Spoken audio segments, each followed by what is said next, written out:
Hey guys, welcome back to the channel. This is my wife's 2024 Volkswagen Atlas. We just did an oil change on it. If you need to know how to do that, check the link up here.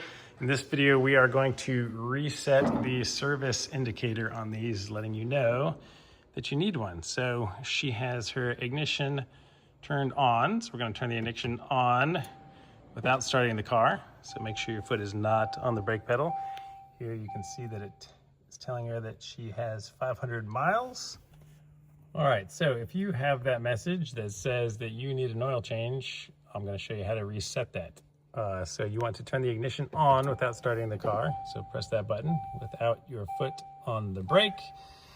And we're going to push this little button over here to the right. And it's going to open up this little menu over here on the right.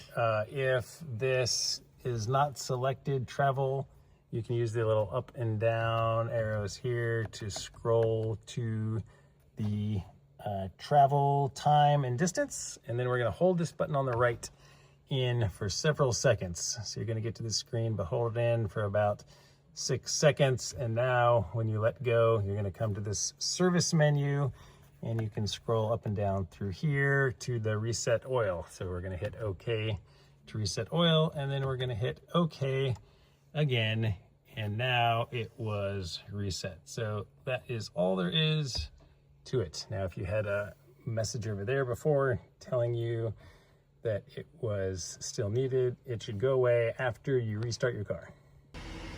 All right, with the car started, we are no longer getting that message pop up here telling us that there is a 500 mile till a reset.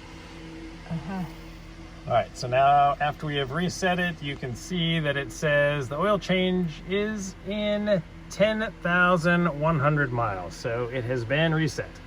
So hopefully this video was helpful. If it was, please give it a thumbs up, guys. Subscribe.